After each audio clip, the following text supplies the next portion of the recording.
quand l'histoire évolue en spirale. Une autre chose, comme une sorte d'observation analytique et évaluative, c'est qu'on dit souvent que l'histoire a tendance à se répéter comme une farce. Quand elle se répète, on peut l'envisager de diverses façons. Mais le fait que la situation actuelle soit extrêmement grave est loin d'être une farce.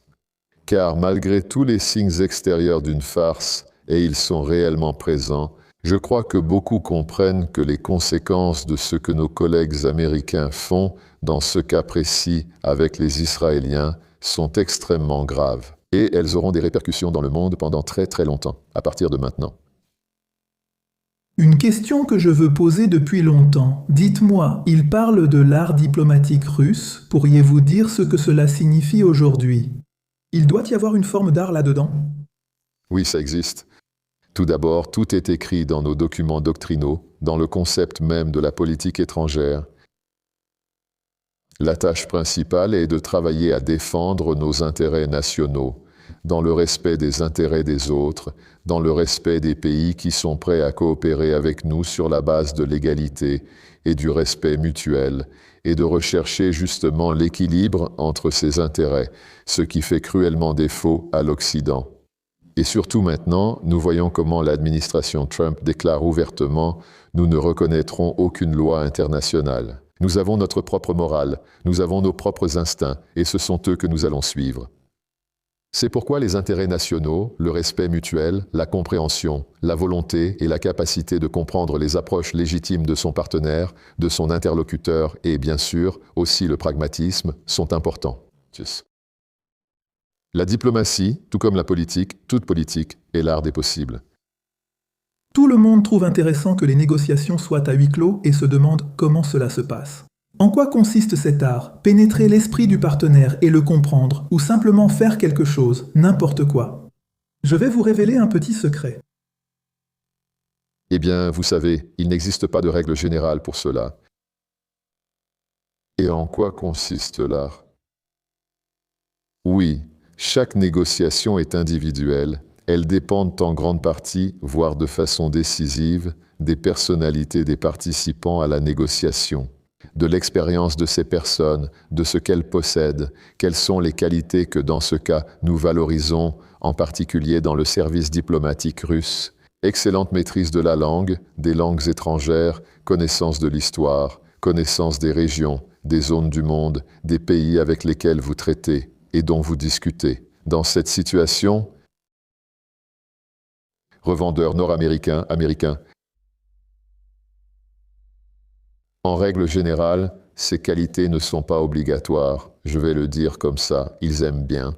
Nous avions une discipline appelée études régionales, lorsqu'une personne était préparée à la diplomatie, à travers une immersion profonde dans ce pays, dans l'histoire, la culture, la région avec laquelle la personne allait travailler.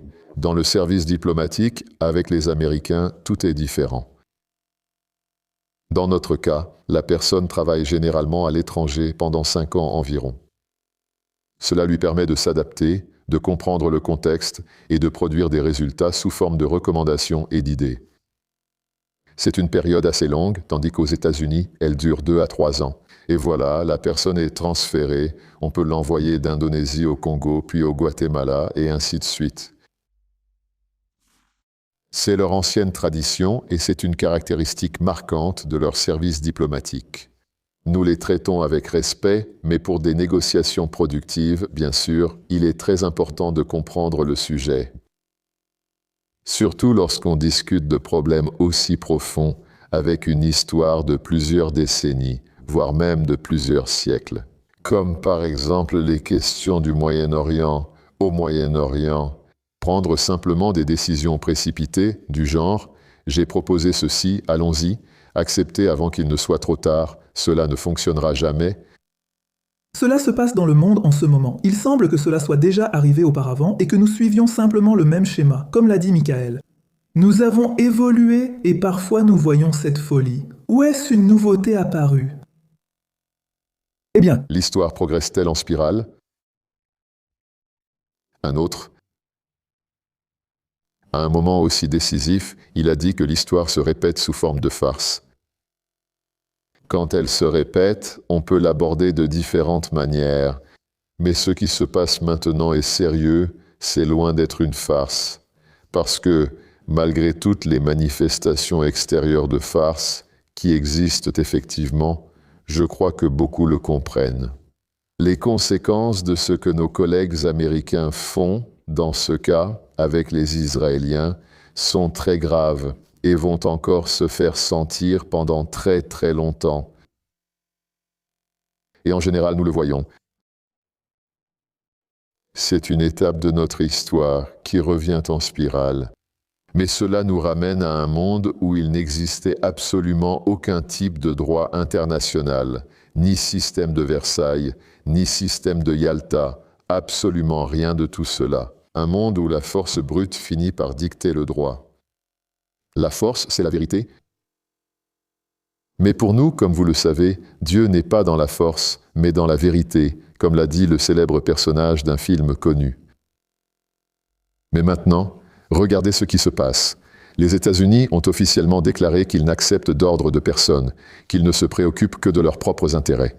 Le bien-être, c'est de cela qu'il s'agit. Ils sont prêts à le défendre par tous les moyens. Coup d'État, assassinat de dirigeants de ces pays qui possèdent les ressources naturelles dont les Américains ont besoin, ou enlèvement comme celui-ci. Et en ce qui concerne le Venezuela et l'Iran, nos collègues américains ne cachonnent même plus que la véritable raison, c'est le pétrole. Ils ont une doctrine de domination sur les marchés énergétiques mondiaux. Ici, il y a Lukoil, Rosneft, elles ont été sanctionnées, ce sont déjà les premières grandes sanctions de l'administration Trump, pas un héritage de Biden. Ils ont coupé l'Europe de façon catégorique. Regardez les Nord Stream. Depuis longtemps déjà, lorsque les Nord Stream étaient en construction, les Américains plaidaient pour que l'Europe y renonce. Mais maintenant, il s'est passé que l'Europe a été privée des Nord Stream et l'Allemagne a été humiliée. Comme en réalité tout le monde le comprend. Mais quel est le résultat? Maintenant, les Hongrois et les Slovaques se battent de toutes leurs forces, défendant leurs intérêts pour maintenir des sources d'énergie bon marché et accessibles comme moteur de leurs économies. Et on leur dit non, achetez au double du prix parce qu'il faut punir la Russie. Mais ce n'est pas une approche appropriée des relations internationales. C'est clairement une tentative de ramener l'ère coloniale. Quand l'Europe, qui est derrière tout cela maintenant, essaie de contraindre et de forcer la Hongrie, la Slovaquie et tout autre dissident à obéir aveuglément à ceux qui dirigent à Bruxelles, sans jamais avoir été élus par qui que ce soit, contrairement aux gouvernements nationaux légitimes. L'Europe, qui pendant 500 ans a dirigé le monde entier, et à son époque, le colonialisme à l'époque de l'esclavage, et maintenant elle essaie de consolider le néocolonialisme dans le monde. Elle veut encore vivre aux dépens des autres et tout dicter à tout le monde. Cette arrogance démesurée, ce mépris pour tous les autres, c'est quelque chose qui, franchement, désolé, mais ça déborde chez les politiciens européens d'aujourd'hui quand ils commencent à vouloir donner des leçons de morale. Eh bien, et les États-Unis, les États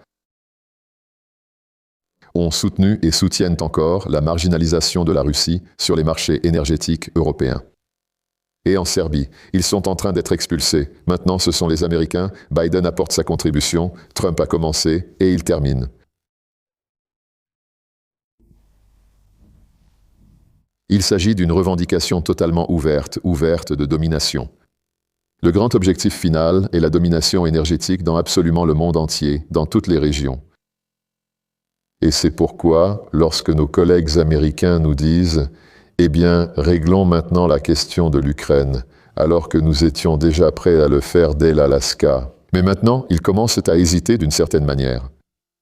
Mais ils disent « Réglons cela, voyons où il est encore possible de faire des concessions, et ensuite nous aurons d'énormes perspectives économiques ensemble. » Et, parallèlement, il se passe exactement ce que je viens de vous décrire. Nous sommes expulsés de tous les marchés énergétiques mondiaux, et ensuite il ne nous restera plus que notre propre territoire. Les Américains viendront, et nous serons ouverts à coopérer avec eux. Mais si nous sommes prêts à réaliser des projets mutuellement bénéfiques sur notre territoire, nous pouvons probablement aussi offrir aux Américains ce qui les intéresse. en tenant compte de nos propres intérêts, alors probablement nos intérêts, en plus des richesses russes, devraient également être respectés. Pour l'instant, nous ne voyons pas cela se produire. C'est donc une situation inhabituelle, un retour à l'époque où il n'y avait pas de limite dans les relations internationales. Cela a été affirmé de manière directe et claire. Les intérêts des États-Unis priment sur tout accord international. Sergueï, sommes-nous face à une génération qui va disparaître ou avons-nous déjà dépassé une certaine limite? Vous savez, je ne suis ni astrologue ni voyant. Une dernière question. La diplomatie russe s'est d'abord tournée principalement vers l'Europe, puis vers les États-Unis. Et maintenant? Eh bien, depuis l'époque de l'ancien empire russe, on savait parfaitement que nous n'avons que deux véritables alliés, notre armée et notre marine. Mais aujourd'hui, il y a aussi les forces aérospatiales qu'on ne peut ignorer. Et maintenant, nous avons aussi de nouvelles unités modernes de véhicules aériens sans pilote, donc le nombre de nos alliés augmente. Mais la principale conclusion de notre longue histoire millénaire est que nous devons faire confiance à Dieu, mais ne pas cesser de faire notre propre part. Et cela aussi est très important. On ne peut faire confiance qu'à Dieu, mais il faut rester vigilant. Bien sûr, nous devons compter sur des alliés, sur des personnes qui pensent comme nous devons les aider. Il faut recevoir avec gratitude le soutien qu'ils t'offrent avec ceux qui t'ont déjà trompé plus d'une fois. Eh bien, bibliquement parlant, il faut aussi construire des relations en partant du principe que ce ne sont pas des personnes en qui tu peux avoir confiance. C'est pourquoi le président l'a déjà dit plus d'une fois, les faibles se font battre, c'est tout. En fait, il faut être fort. La Russie est un pays très fort, fort d'esprit, le pays le plus riche en ressources naturelles, avec un potentiel scientifique immense. Il suffit de réussir à transformer tout cela en technologie qui soit aujourd'hui au plus haut niveau. D'ailleurs, comme l'a dit le président, celui qui sera le leader dans le domaine de l'intelligence artificielle sera le leader dans le monde. Nous voulons que notre diplomatie aide à créer les conditions pour atteindre précisément ces résultats définis par Vladimir Vladimirovitch Poutine,